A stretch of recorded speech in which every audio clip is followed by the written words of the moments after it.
Welcome to the Four Visions Market Podcast, a space built on the principles of integrity and reciprocity.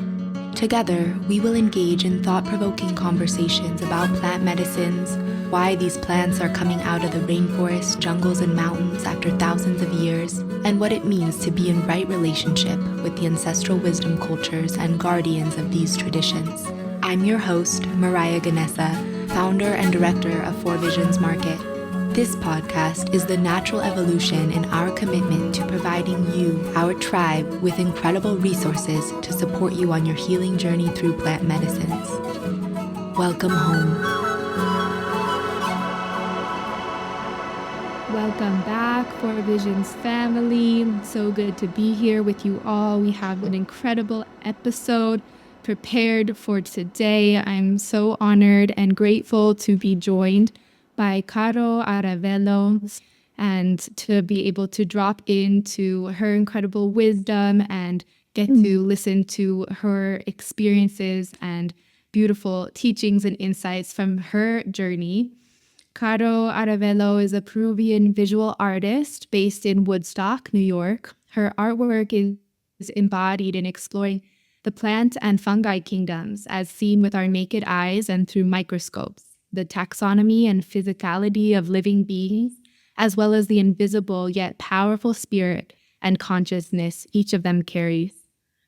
Her work starts by doing research in nature, followed by capturing it under microscopes, and then starting to work on paintings that express these microscopic observations, as well as what has been recorded on the field.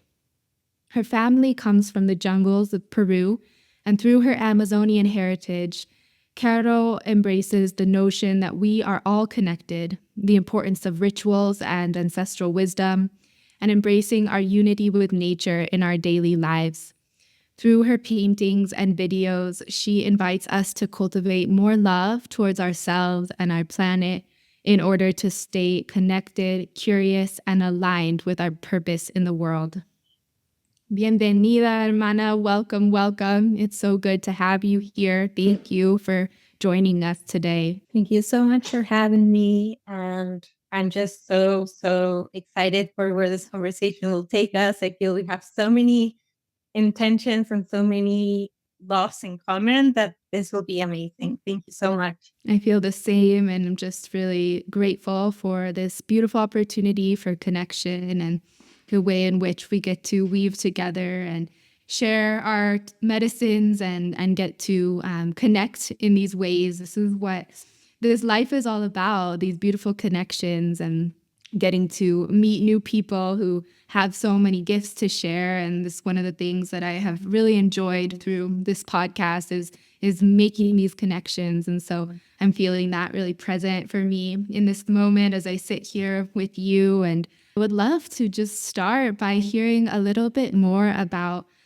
who you are, your past, specifically, your relationship to art and your artistic expression as part of your spiritual practice. It's probably one of the main things that you share about is your work as an artist. And maybe we can start there because, your whole process, it's so unique and very in tune with nature, with the elements. And I could just tell by sitting with some of your art and tuning into some of your work that for you, it's very much this process of devotion and artistic expression as a way of connection to nature, to God, to life itself. And so I'm so excited to just receive what you have to share in all of this, and we can start there. Why don't we start by, I love to always share this, and that is that I was in college studying artwork, and I had no idea what I was going to do with that, how that looked outside of university and outside of the academics. I was having a lot of fun. It was the first time that I ever took a leap of faith, that I trusted my intuitive call. I finished high school and jumped into management.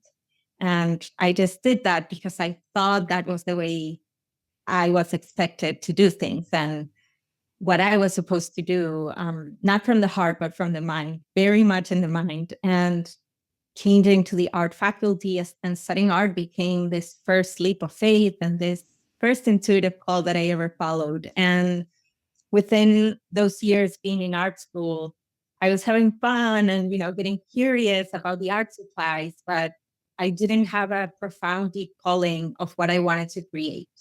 So that was still a big question mark. And my family is from the jungles in Peru.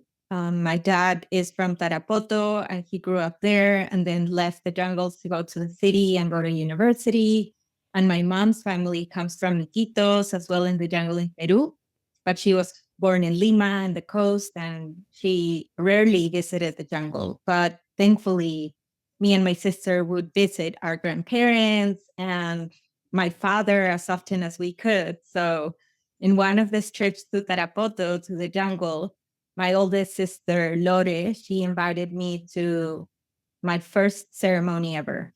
This was my first time sitting down in a ceremony that was not Catholic and a ceremony directly with the elements.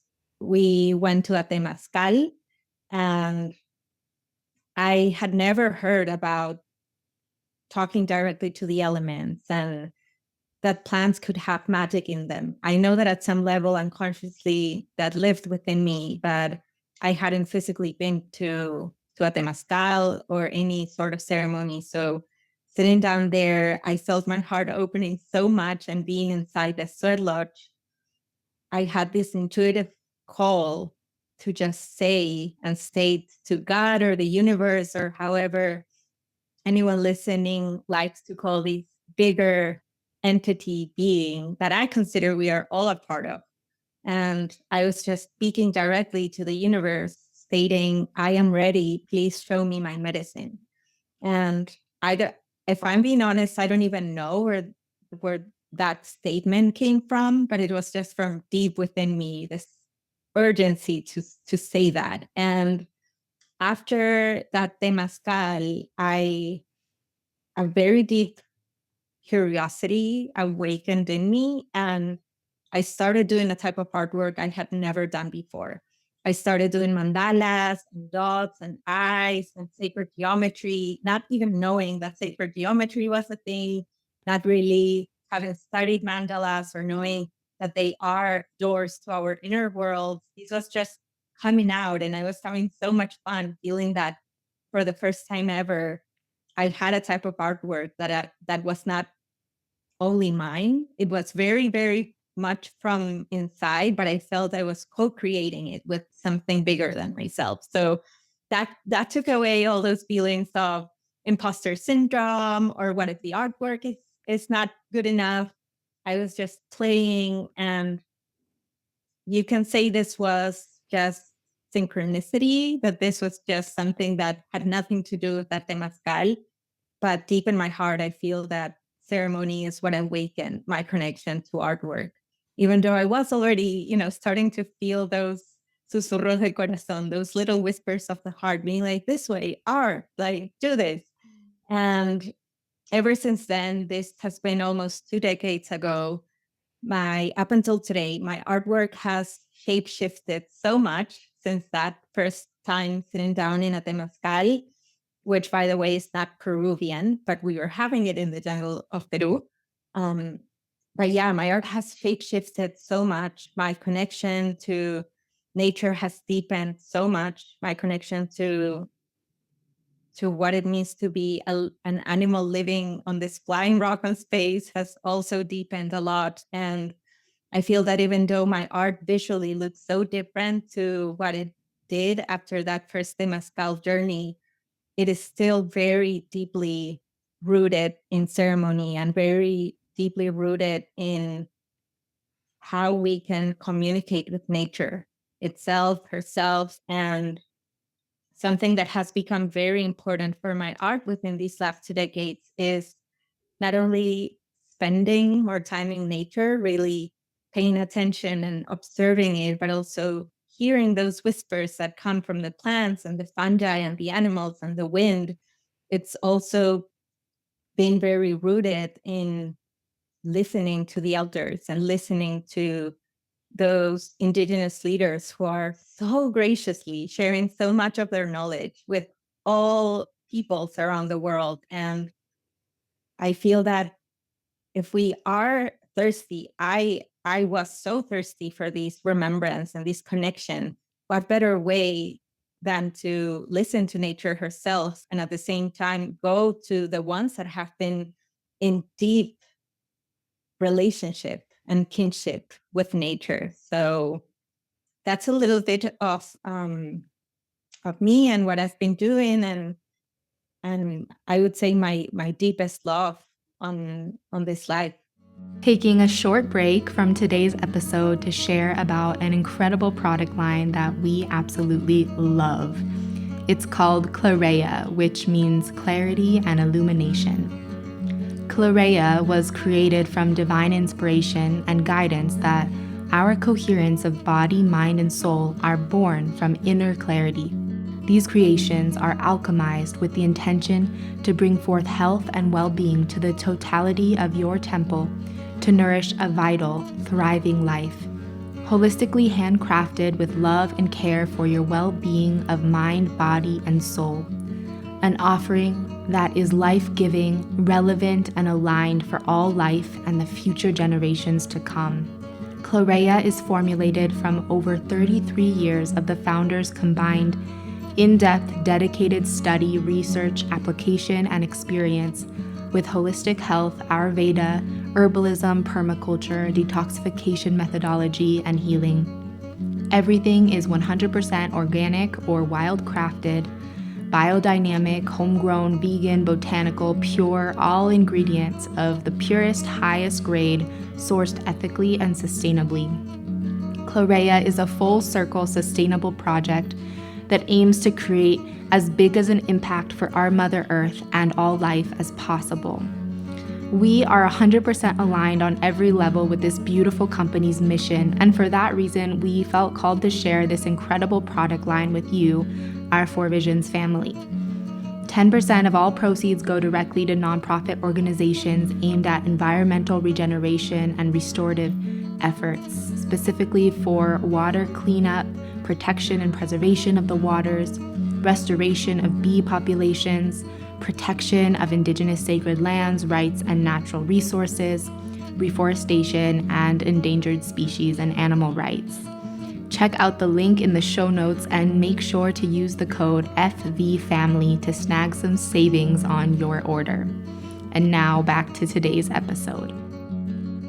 Wow, it's so beautiful to hear a little bit of the evolution of your journey and its place of inspiration, and so much deep resonance with everything that you just shared. And thank you, first of all, thank you so much for sharing this with us. And I love hearing, the way in which artists speak about their art, because it's all each artist's individual relationship with their art is so different and so unique. But when there's that authentic place of inspiration, there's so many, ley lines of commonality of this process of getting out of our own way and being able to tap into this place of channel, this place where we're able to tap into this expansive source of creative potential that lies within the universe and all of creation. And anyone, whether it be, an artist of, physical art, or whether it be a musician or anyone who has cultivated a gift of creative expression in any way, on any level, has been able to connect with that place.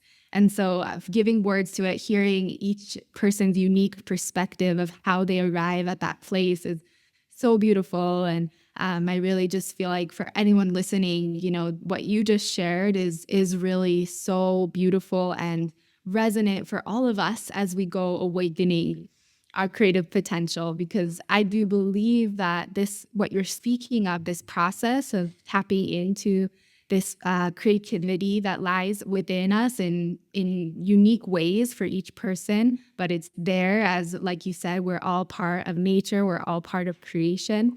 This is an important aspect, a very crucial aspect to our spiritual path, to our spiritual development, to our maturation and our empowerment processes. Because having that experience of tapping into that place of authentic medicine, that place where we can receive and then give expression in whatever way, feels natural to us, it's pivotal for our empowerment process, for our connection to life and our connection to divine inspiration. And so, yeah, I just feel so much beauty and resonance with everything that you're sharing here. Absolutely. I deeply resonate with what you're saying. And there's two things that are coming up for me. And the first one is I I don't know about you or anyone listening, but sometimes I can get very heady about the guilt of resting, or I'm not doing as much as I could, or anytime that I'm hiking in nature, being like, oh, maybe I should be doing X, Y, or Z. And so many mind questions and troubles that start coming through. And I really see art not only as a love letter to our humanity, but also as a way of, I don't know if the word is resistance, but a way of really using and transforming what we want to see more in life. So sometimes I find myself saying, like, I wish more people would be doing art, but I cannot start by changing others' relationship to art. I can start by changing my own. And art for play, art for discovery, not only art for that commission that came through Etsy or whatever. And I think that sometimes in a world that is so focused on we have to pay the bills and make meets end, and sometimes even being in survival mode, how do we even find the time to make art and find creativity? And that's one of the main reasons why I not only create artwork itself and paintings themselves, but I love to open up the space to make workshops or do courses or share, let's say, a cup of cacao, which is a medicine that I work deeply with. And we can get into that later. But hey, let's share a cup of cacao and then paint together. I feel that by creating more spaces like these, whether it's in a workshop setting or in a hanging out with my mom or with a friend and creating together, we are building that world that we want to see more of. And I feel it's such beautiful medicine to get out of that mind loop of we all of our time should be used in doing. And something that is so cliche, but I think it's so true, is that we're not human doings, we are human beings. And when I create, I feel we get back into that human being because we are expressing and we're connecting with something that is way older than ourselves, way deeper than just this more automatic version of ourselves. Like, let's say the Caro that goes to pay her taxes or goes to the appointment at the bank. I feel this is a way that helps me and others remember that we are way more than that more autopilot version of ourselves that sometimes we connect to in moments in our time. And I feel I'm just so hopeful seeing my communities and the people that I meet and realizing that this autopilot version is changing so much. And more, I feel that we as a human collective, as a human family, we're all connecting deeper into that more multidimensional self that we are. And all of this to say that I find that creativity, whether it's painting or dancing or cooking, or just the way that we talk to ourselves every day, is our way of remembrance. I agree wholeheartedly. It's so beautiful to really acknowledge that and receive that within, that we're always creating in every moment and in every instance. And so the question becomes, what are you creating, And so to really place our offerings on that altar of life and really be in that place of co-creation and choose to walk forward towards the version of the world that we want to see, the version of the world that we want to live in. And this place of hope for me feels, like the way, the only way, especially, with so much that's going on in the world and what it means to be human in this time. There's so many different layers of experience, and there's so much pain, there's so much greed, there's so much suffering and separation. And so, to say that what we're touching on is the answer, it's the only way, to really keep focusing on that prayer and that communion with life in every moment and every day. And of course, there are moments to be in the grief and the pain, but always to come back to this place of what am I creating with my thoughts, with my words, with my actions, with my art, with my expression, and to let that be that offering and that communion of where we're going and that vision of what we're wanting to create. And for me, this is really potent and important, and how I orient my life and how I really believe is the only way to bring about this new vision for humanity and for the earth that we are praying with all of our hearts to witness and see and leave as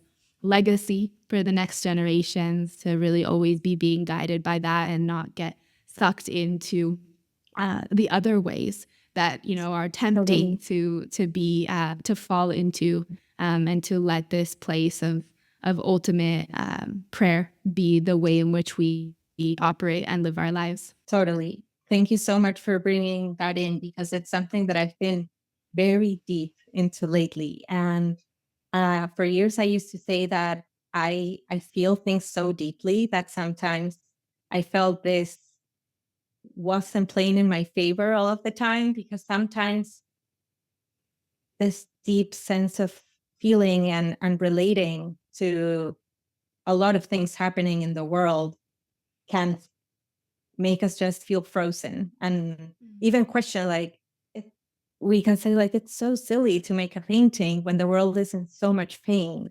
And I was recently talking to my friend Hila. She is an eco rapper, so she raps about the beauty on planet Earth. And we were talking about sometimes we feel that we are creating art for a healed world, and a world that is already so in love and so connected. And I make these paintings that are love letters to the animals and the plants and the fungi. And she makes songs about tomato and carrots and recycling and composting. But I know that a lot of people can relate into feeling this is not helping, or this is not adding to the conversation. But I have shifted that in the way that I speak to myself lately, because I've come to realize that we need those beauty moments, those spaces of when I'm feeling a lot of grief and I'm feeling a lot of devastation, I go and rest in nature, and I'm getting inspired by the ways of nature, because she's just so easy to love and so beautiful and so vast and always ready to hold us when we need to transmute anything within ourselves. And I started to make a little metaphor in a mirror, like, how can I do the same? How can me as a person, or what I bring into the world, be a moment of rest and a moment of peace, and bring a little inspiration into, hey, I want to see all these butterflies that this artist is creating. So I feel that by falling in love with nature through creativity, we get to want to preserve it and nourish it and connect with it. So it's been so helpful for me to just shift the way that I approach that. And I just, as what you were sharing, I feel it's so important to take action, but at the same time, keep the prayer going. And something that I've been including on my daily prayer for the last year or so, I'm sharing these in case anyone resonates with them, is that I'm not only praying for all the people and the allies that I love and that have been helpful in my journey, but also for all of those that have positions of power in this world, like government leaders or the CEOs of big corporations, to please remember their humanity and remember that we are all one. And instead of saying like us versus them, instead of calling them out, calling them in, and calling them in to remember that we all have that connection. We all have that heart latent that is just awaiting to be loved and love others. So it's been very transformative. It's so simple, like adding 20 seconds in the daily prayer to really wish for that and really wish for the winds to take these prayers where they are needed the most.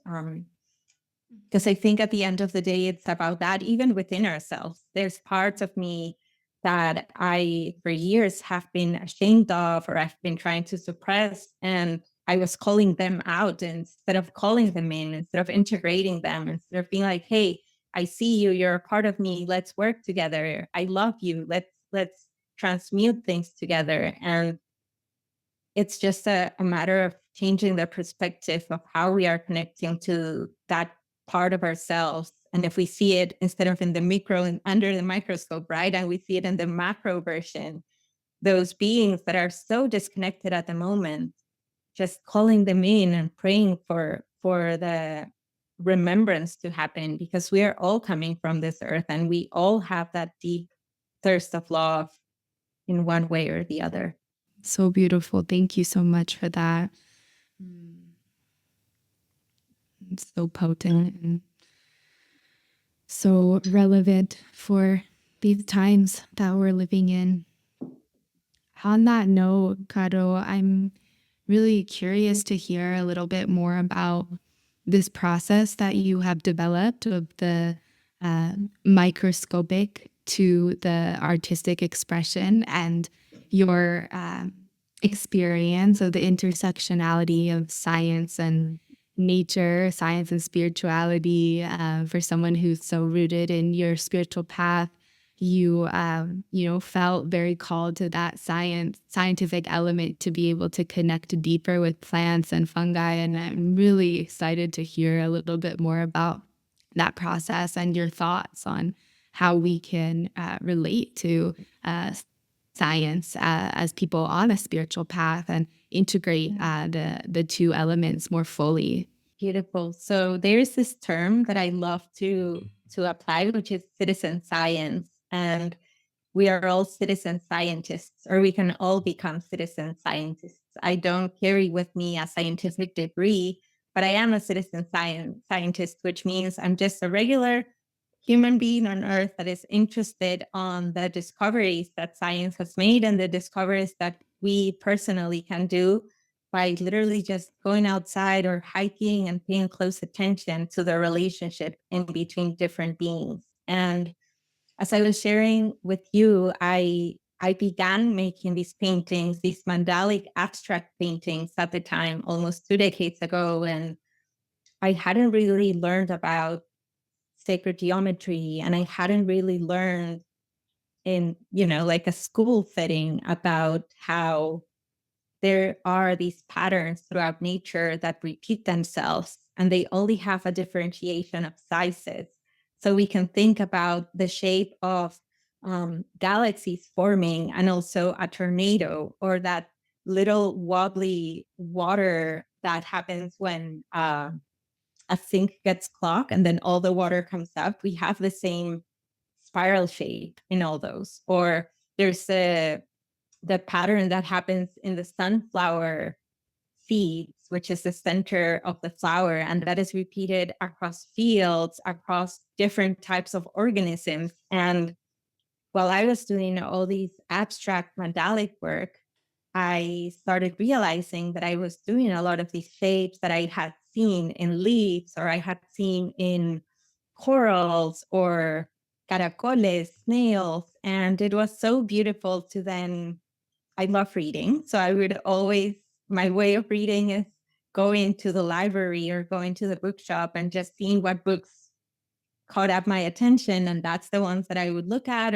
or get or take out of the library. And I just started seeing all these photography books about nature in the micro and the macro, and seeing that it's the same patterns repeated. We are all coming from the same source.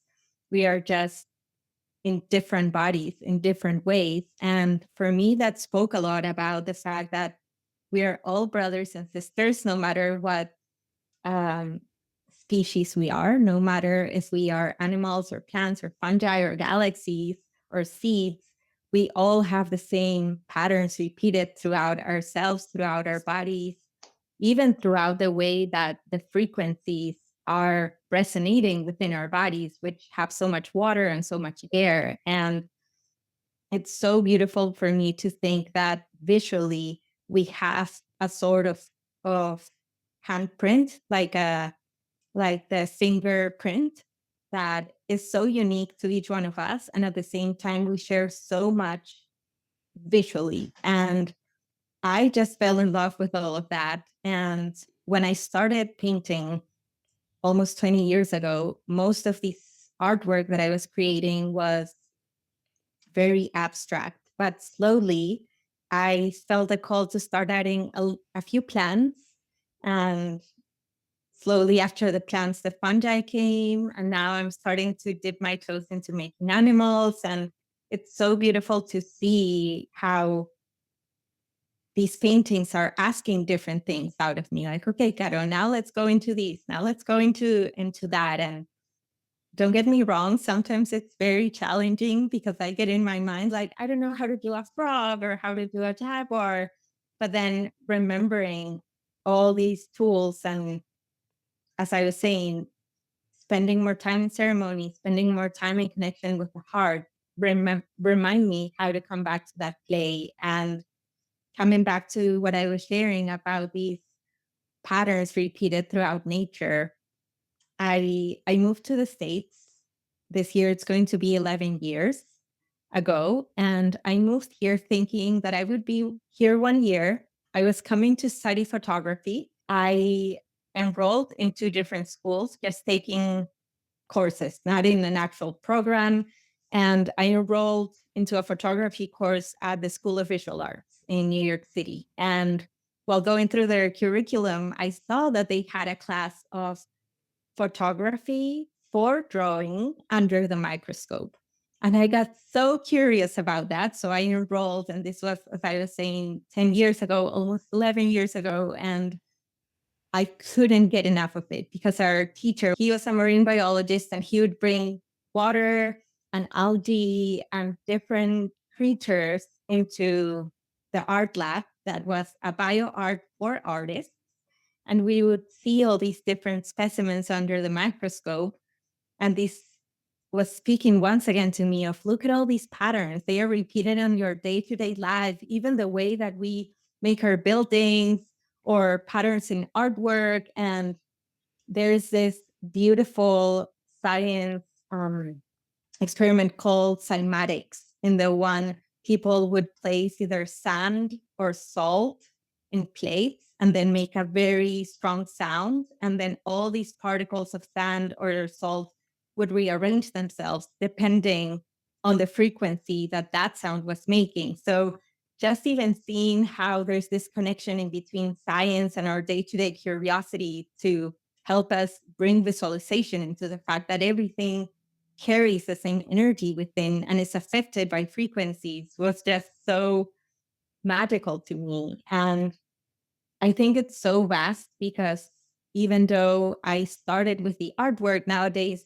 I'm exploring so much more. Like I'm exploring and dipping my toes into sound healing and how the frequencies are affecting us. But I know I'm going into another rabbit hole with that. But yeah, as much as I could, I would always stay connected to observing under the microscope, just a leaf, just a mushroom. And for years, I didn't have access to microscopes. I know that this is not something that all of us have access to. So I just got myself a little loop, a little magnifying glass, and I would hide with that. And even nowadays that I have 2 microscopes in my art studio and I have the facility to look at beings under the microscope, I still go out in my hikes with a magnifying glass because there's such a different world that we can observe in that way. And if anyone listening is curious, I would really invite you to get the cheapest magnifying glass you can find, borrow it from a friend, and just instead of hiking fast, one of my favorite activities to do is go on solo hikings with my magnifying glass and take the longest time in exploring one small area, looking at the soil and the leaves and the mushrooms. There's so much beauty in the patterns that each of them has. And something that for me is so important in my creative process is not having a specific ends meet. It's not that I go hiking to do this for a specific objective. I think just the act of doing it can be so inspiring, not only in creating an actual piece of art, but just in the remembrance as it is sitting down with a plant and communing with it and hearing the messages that might come through. I feel the same goes to observing nature from up close.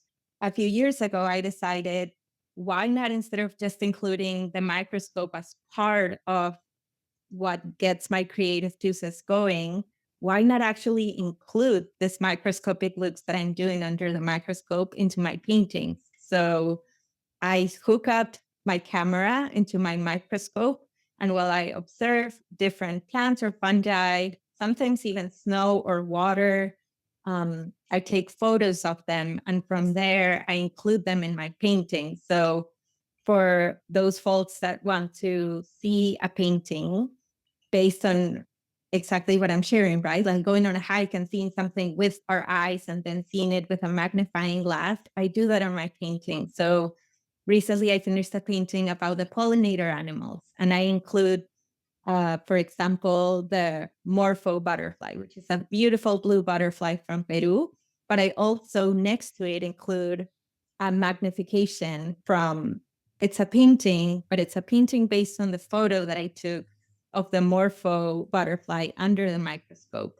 So then we can see how you have two very different realities, two very different worlds, and how the whole butterfly looks to our naked eye and how it looks under the microscope. Under the microscope, it looks like a tapestry. It looks like artwork itself. And exactly, it looks like an Icaro. And for me, the game and the dance in between painting the microscopic and painting how we look with our naked eye speaks to me a lot about how we usually live our lives in this 3D reality.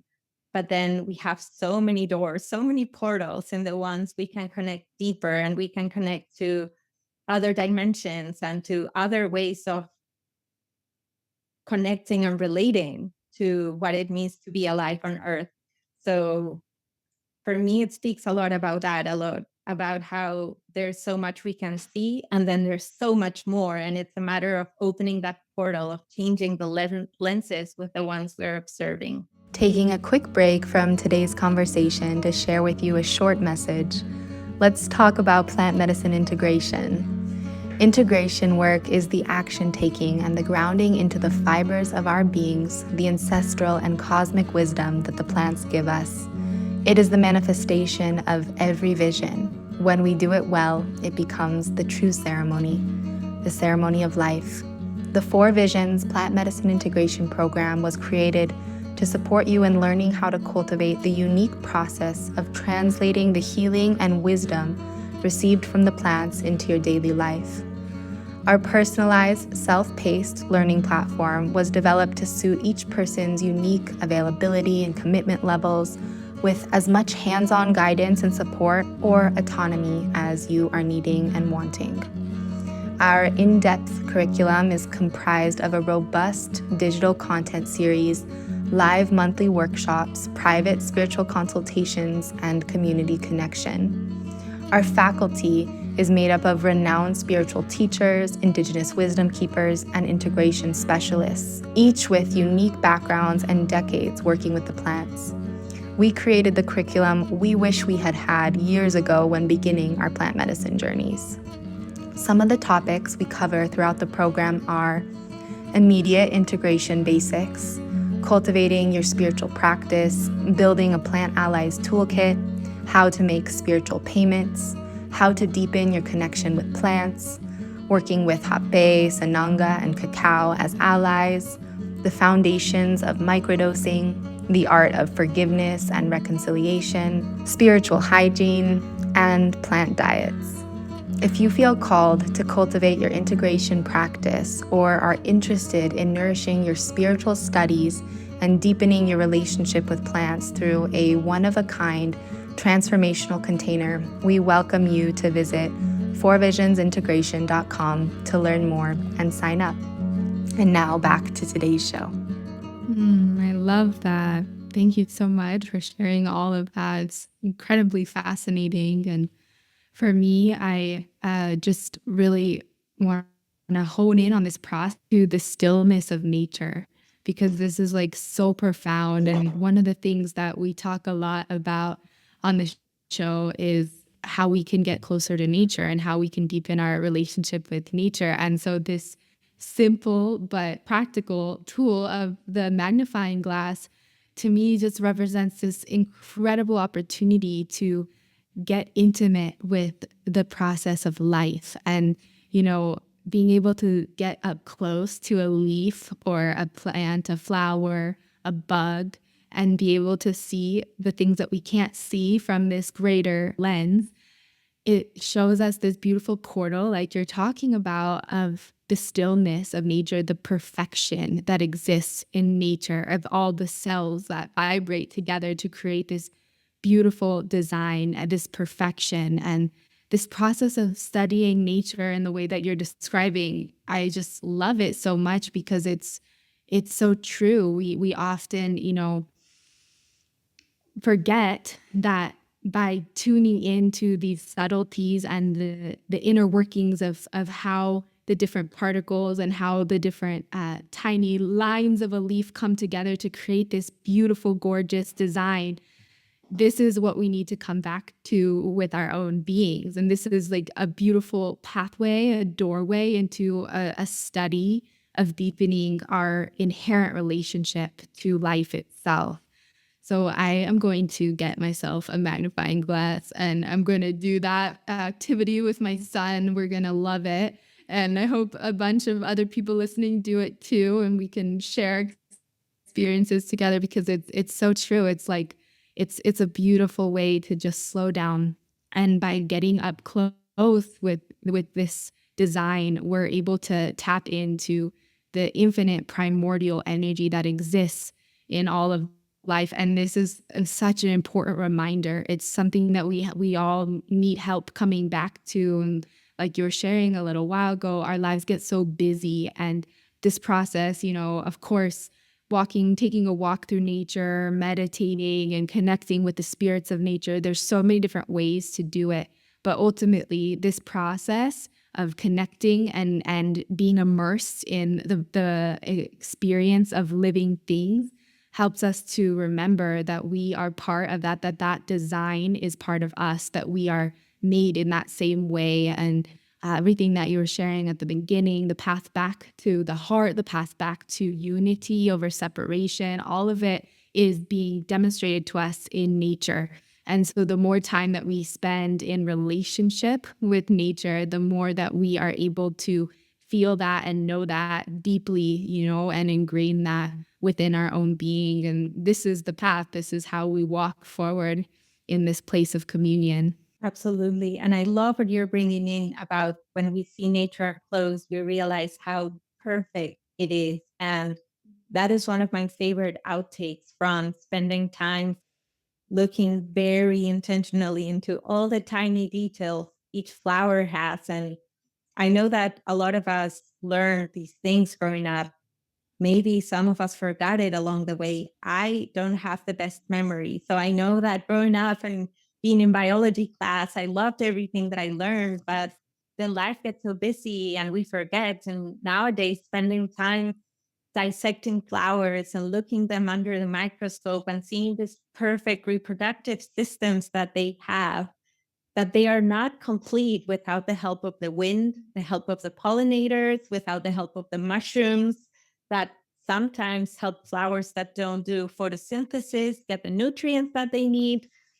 All of these reminds me that magic is here in this world as we see it. I was recently talking to a friend and he was asking me, do you like magic shows like David Blaine? And I'm like, not really. I love the magic that nature does, though, because I feel that is the true magic that is here. And sometimes it's so in our face that we forget. And by really slowing down and tuning into the details, it not only reminds us of that, but I get mesmerized all the time. And I feel that after spending time looking at nature up close, what I end up asking myself is, okay, so you're telling me that we are in this flying, huge rock in space, and then little seeds and little spores and little sperm carry all the information for a gigantic tree to come to fruition, to then bring the fruits, to work in symbiosis and kinship with so many other living beings so we can all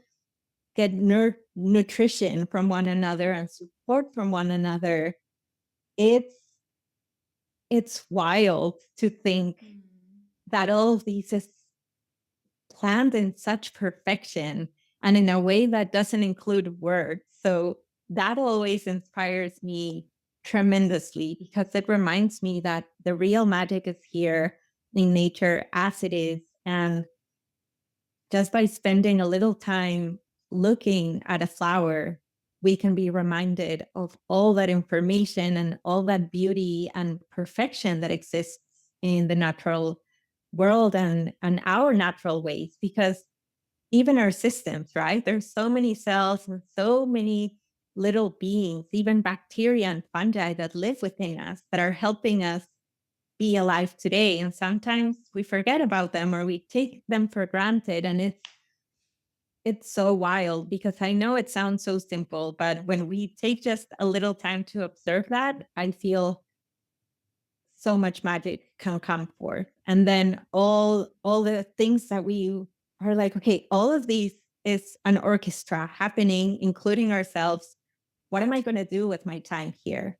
How am I spending my next minute? And I feel that for me, painting becomes not only a way to learn and to remember and to connect and to, yeah, connect deeper with nature, but I also see it as, this is my love letter to nature. I'm trying to tell nature how much I love her by painting her. And I just love that nature can be so easy to love and so inspiring that then we want to dedicate so much of our lives to saying thank you in one way or another.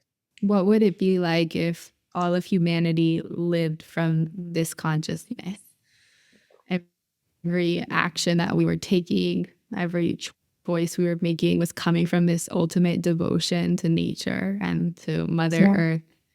It's radical, and yet we're here doing it, So imagine what it is like for more and more people to come into this consciousness and live in this way. And it's so beautiful. It's the way home to union and remembrance, And at the beginning, you said something really beautiful about the Indigenous wisdom keepers and ancestral traditions being lineages and keepers of this intimacy with nature. And it's not necessarily that they have access to something that we don't, but they have been able to remain in such a profound relationship with nature for so many generations that this potency is illuminated and charged by the power of their traditions and their cultures. And, I really have had such a beautiful journey with learning and getting to be in relationship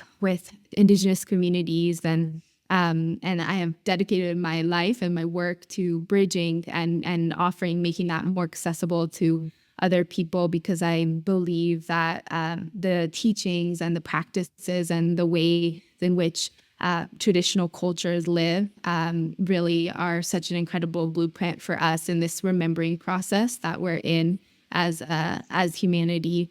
And would love to hear, a little bit more about your journey with your own lineage. As you mentioned at the beginning, you come from Indigenous roots in Peru, and this process of reclaiming, reconnecting with your lineage, I'm sure has been very potent and has brought you tremendous amount of beautiful wisdom and healing and teaching, as well as, you've had the opportunity to learn from other cultures that are not your own, and how that process has been. And for us within the Four Visions community, we're really always focusing on being able to give and orient people to what it means to receive from traditions that are not our own in a good way, and how to come to traditions and let the design and the architecture of a tradition nourish, cultivate, and help you to reconnect with your own roots and your own lineage and people. And I'm sure that you have a lot of beautiful insights to share on this, and would love to hear whatever feels resonant coming through you at this time. Thank you for bringing this in. I feel we could make this podcast 5 hours. But yeah, both my mom's and my dad's family come from the jungle in Peru, and I I think these might resonate to a lot of folks in our ages, that it is that my parents' generation and my grandparents' generations were really focused on, in one way or another, getting out of the jungles and really bringing success and what was considered success in that moment in time, right? So coming out of the jungles, moving to the cities, and moving to more of a westernized way of living.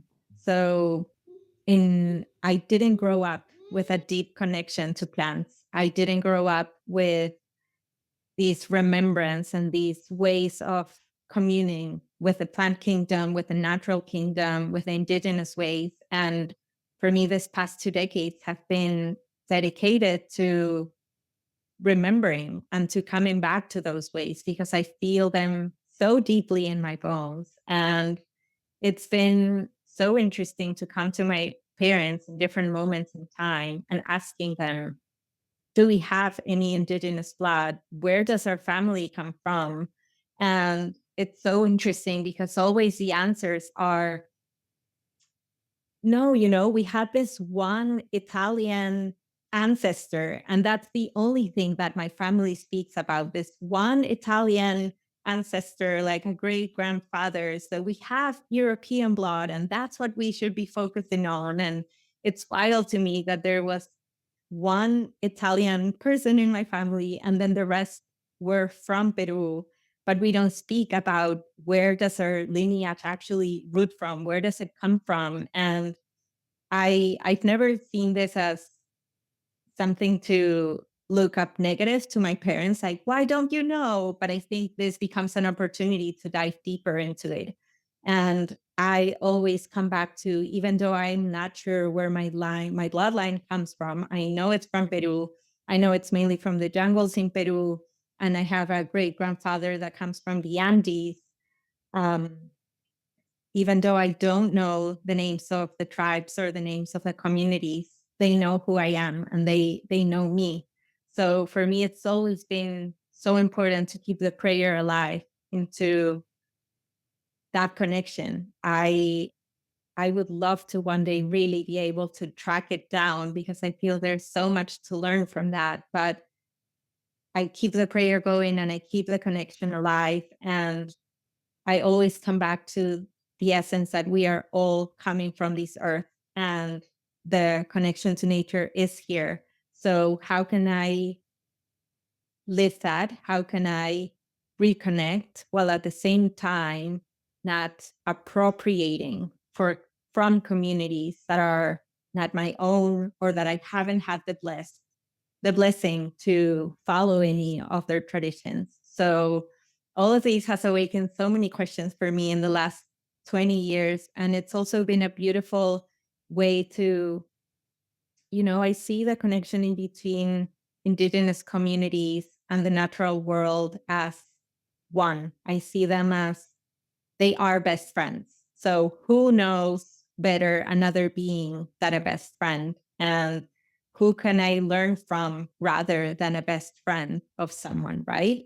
So something that I love about the internet is how the pandemic became an invitation for so many indigenous elders, so many wise keepers to start sharing their knowledge online and start sharing ceremonies and symposiums and conversations around topics that are so needed around the world nowadays. And thanks to the internet, I've been able to, when the pandemic happened, being able to connect and take courses and classes from Manari Ushiwa, from the Zapara Nation, and learn about the Zapara connection to the dream world, learn about how can I dive deeper into my dream world. I've been able to connect to different elders from the Sutukil community in Guatemala and learn their ways with cacao, and even learning how to relate to cacao in a personal level, getting the blessing from indigenous elders to serve this medicine. And these for me became a doorway to then actually go and visit some of these beautiful lands. Like earlier this year, I had the amazing honor and opportunity to visit the Sutujil, the Quiche, and the Quechiquel communities in Lake Atitlan, in what is now known as Guatemala. And I was there for the Wayep, which is the Wayep is a 5-day period in between calendar years. And it's 5 days in the one these Maya communities dedicate themselves to be in prayer, to look back to everything that happened the year before, give offerings for that year and give offerings for the year to come, get clarity on where we're going into that next year.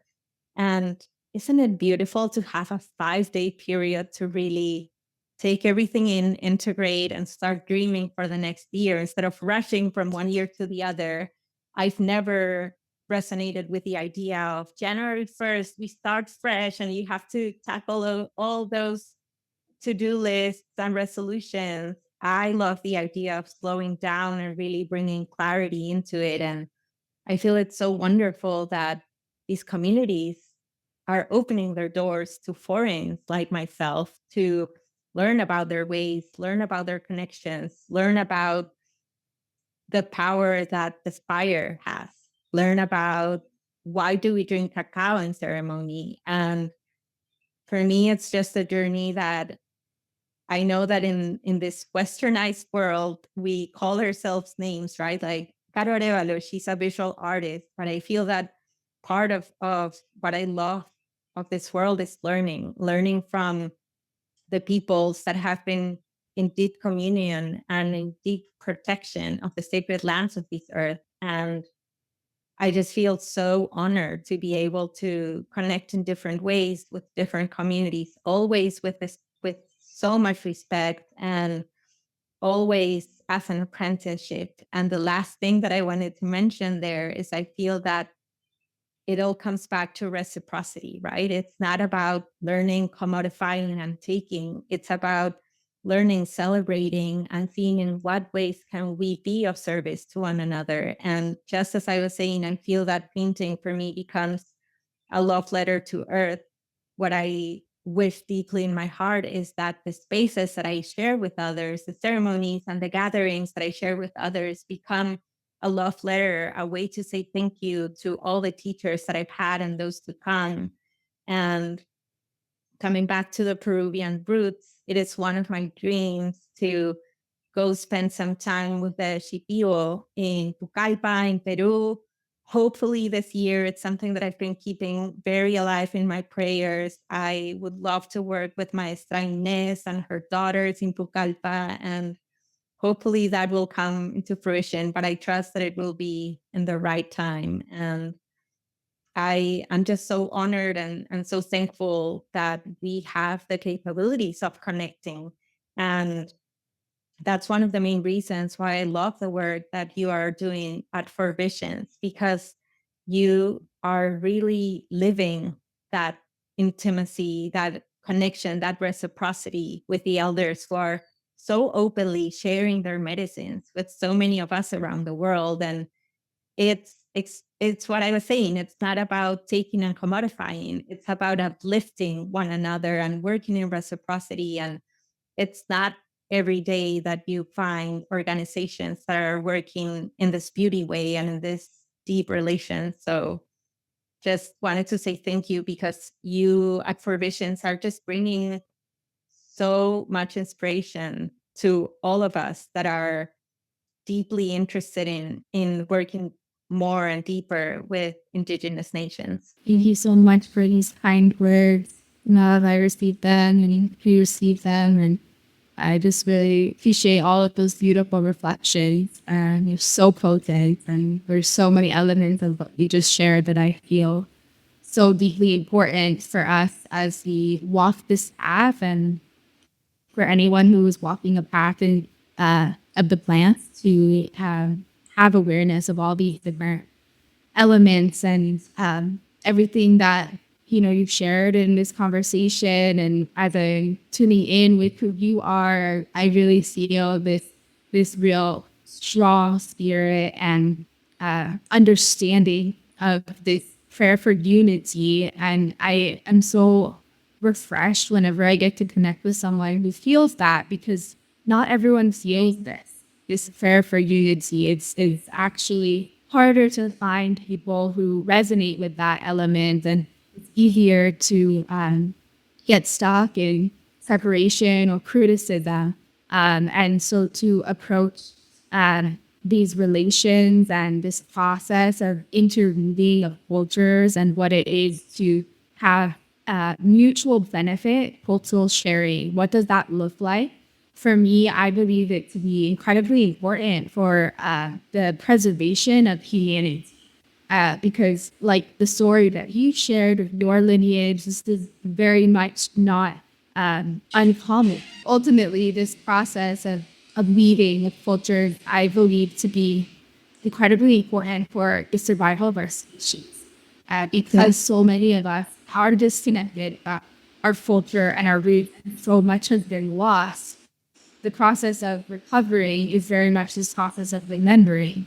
And in order to remember, you have to return back to the deep understanding that we are all connected and all sacred traditions. One of the things I love about ancestral wisdom traditions is each one is so unique in their mythology, their beliefs, their hidden myths and mythology of stories. But at the end of the day, they all come together within one thread, in one unique harmonious part, it would sort of back to nature. And so this process is something that I really believe so wholeheartedly in. Of course, it requires learning how to be in a relationship. It requires learning what it means to be reciprocity. It requires being open to really see, okay, what are the needs of using this leaders and different groups in order for them to feel well received. And in order for them to feel inspired to really keep the to us and keep open to unity and meetings never way, especially after so many periods of colonization, terror and pain that these soldiers have suffered near the process of accessibility that takes place when we start to be in the relationship with indigenous cultures. And so really it's like a beautiful learning and a beautiful study that I really believe anyone who feels called to walk this path, whether it be the path of the plant, the path of plant medicine, or just a spiritual path or a commitment to, healing for ourselves and for our families, for our communities, and for humanity. Anyone who is walking with that as the thread of their path and the foundation of their path, we all need to be invested in this and to be committed to the preservation of culture. And in this way, together, we enter into this beautiful, harmonious melody of sharing, of receiving, of listening, of giving. And the indigenous cultures are receiving too. That's what's so beautiful. And, that what you mentioned of your parents leaving the jungle or your grandparents and going to the city to search for education, formal education. This is so common for so many of the indigenous communities that we work with, and so many of the young people have been very much tempted by Western concepts of success and formal career and what it means to get ahead, quote unquote. And so one of the most beautiful things that I have witnessed in this process of really being in service to this mutual benefit cultural sharing model, not just with War Vision, but as a path of life, as a perspective, is that it provides so many beautiful seeds of wisdom and fruit to flourish for, of course, for the Westerner and outsider to receive, and then also for the culture, the traditional culture, who are empowering themselves, reclaiming their tradition by the sharing. Their youth are really re-inspired by their ways and see, this outside interest, whether, someone could say that's good or bad, if they're being inspired by an outside interest, but it's happening, right? People are relearning their languages that are at risk of being extinction. And people are sitting down with their grandmothers and learning how to weave the mochila or make sacred art again. And really this beautiful recovery of the music, of the culture, of the celebration of life. We are all needing that, right? It's not just the Western world, but the indigenous communities are also deeply needing that revitalization and reclaiming of the true way, the way of life, the way of living in celebration with the force of creation. And so this is truly, something that is so inspiring for me to share and talk about, because I believe it's being fundamental for the survival of our species, really, and for the ultimate healing of our planet and the planet.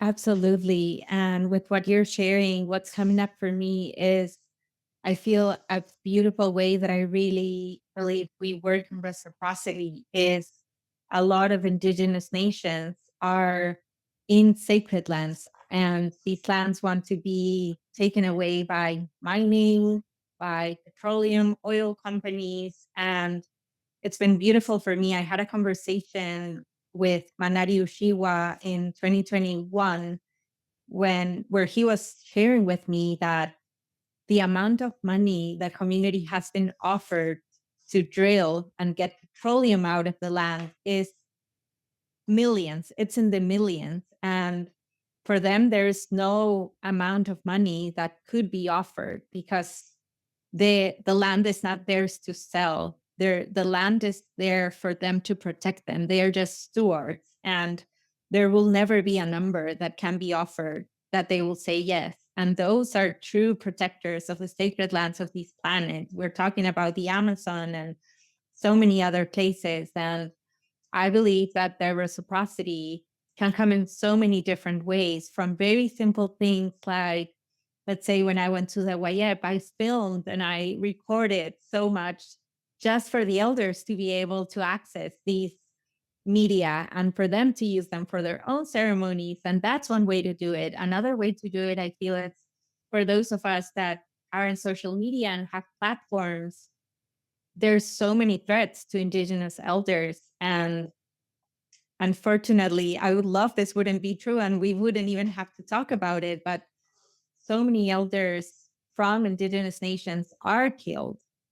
And this comes from being blackmailed by petroleum and oil and all these industries. And one way to really be of reciprocity is share these news. So I know not all of us are aware that this is happening. And for those of us that have platforms, our platforms can be there as a way to spread the message, or not even wait for things like this to happen, right? There's so many beautiful organizations. I work with Amazon Watch, which is an NGO that is really putting all their efforts in protecting the Amazon basin, as well as all the communities that live in there. And ways that they help to protect the communities is by giving them drones so they can see when anyone is trying to approach their territory. And there's so much that can be done in the activist way, in the reciprocal way, in the ceremonial way. And I just love and I am so hopeful by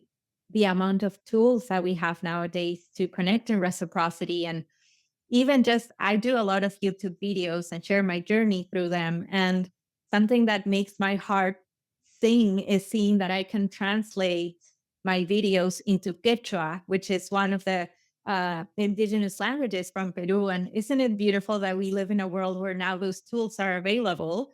I can translate to Italian, but I can also translate to Quechua. And there's so many artists that nowadays are so proud of their roots. There's this amazing singer-songwriter from Peru called Renata Flores. And Renata comes from Ayacucho, which is in the mountains of Peru. And she sings both in Spanish and Quechua. And her songs have both languages mixed together. And I think it's so beautiful that I see it as the bridge of the worlds coming together. I don't believe it's about like negating technology and all of us, getting rid of Wi-Fi, even though that might also sound like a dream. But there's so much that we can do with the tools that this technology and the Western world offers us, combining them with the indigenous way in a way that is everyone invited to the conversation, right? Um, and I just feel so in love with how much we can learn, and I feel this is not about like taking a course and getting a diploma. This is about a life journey and something that we will always keep learning. We will always be forever students of those who have kept alive the fire of the connection with nature for millennia. Just really grateful for this opportunity to be in conversation together, to connect in this way. Just really feeling a strong prayer that, through our conversation, through our sharing, everything that you've spoken about today, like this beautiful painting of what we are envisioning and what we are intending to, gather, and all of the people on this earth that are choosing his day and choosing his consciousness. I'm so inspired and really just full of a lot of hope. Thank you so much. He, like you said, I know we could continue talking for a long time. I just want to offer you space to share anything else that you want to share. Beautiful. I would love to just add something to close up. As I was mentioning earlier, I didn't grow up connecting to nature and speaking to plants and speaking to nature itself. And I feel that a beautiful way to just start is going outdoors, as we were mentioning, the magnifying glass, but also just being outdoors, finding a space that you love in nature, visiting that space if you can several times and start building a connection. I love to, anytime that I drink a plant or I go and spot a beautiful tree, present myself just as I would to a new friend. And I start by literally saying, hi, my name is Caro Arevalo. I was born in Peru. My birthday was this day. My parents are X, Y, and Z, and I'm here to commune with you. Would you like to befriend me? And offering something, just as when we go to a friend's house and we bring some flowers or some chocolate. The same with nature. I feel just going outdoors and singing to nature, bringing some taquito to offer, or just pray upon the waters has truly become a beautiful, simple way to start building that friendship, because I see it as a friendship instead of going like, hi, what can you give me? If we go online and we go to Google and Google any plants, it will say use this. And that's not the way that I love to approach my friends. I want to build a relationship. And I just wanted to offer that because I know that for some of us, it might be new connecting to the plant kingdom or the fungi. And I find that sometimes it can be easier than we think. And I would love to close with a little gratitude giving. So inviting everyone to bring one hand to the heart, one hand to the belly, closing down the eyes if that feels good. Taking a moment to connect to your heartbeat, this moment in time, to everything that was shared here today. Together, we give thanks to the heart of the sky. Gracias, el corazón del cielo. Thank you to the heart of the earth. Gracias, el corazón de la tierra. Thank you to the sacred waters. Gracias, el corazón del agua. Thank you to the heart of the fire. Gracias, el corazón del fuego. Thank you to the four winds that we breathe. Gracias a los cuatro vientos que respiramos. Thank you to our light within. Gracias a nuestra luz interior. Thank you to our ancestors, to all of those that came before us. Thank you for showing us a way with your example, as well as with your trial and error. Thank you to all those who are protecting the sacred lands of this earth, to all the Indigenous elders who are so openly sharing so much of their knowledge with so many of us around the world. It is with a lot of love and respect and humbleness that we listen and learn from you. Thank you to all of our allies, plant allies, fungi allies, animal allies, including the humans. Thank you to our dreams, to our intuitions. Thank you to the mountains, to the rivers. Thank you to the sun, to the moon, and to the stars for always lighting up our way. Thank you for reminding us our nature within, our natural rhythms, and the teachers, the wise ones that we carry within our hearts. May our journeys be blessed. And today we uplift our prayer for all those in power, all those in government positions, the CEOs of big corporations, to remember their humanity, to connect to the heart space, to remember that we are one. And when you feel ready, inviting you to open up the eyes once again. Thank you, thank you, thank you. Thank you so much for this space. I am leaving with a cup super full. Wonderful. Thank you so much. On behalf of the Four Visions family, we want to thank you for listening to our podcast. We hope you have enjoyed this conversation and have gained seeds of wisdom that will nourish your spiritual path. If you have a moment, please leave us a review, as this helps us to reach more people. For more resources and information about the plant path, and for the highest quality spiritual tools and botanicals, please visit us at fourvisions.com. We are grateful for your support and look forward to continuing this journey with you all. Until next time.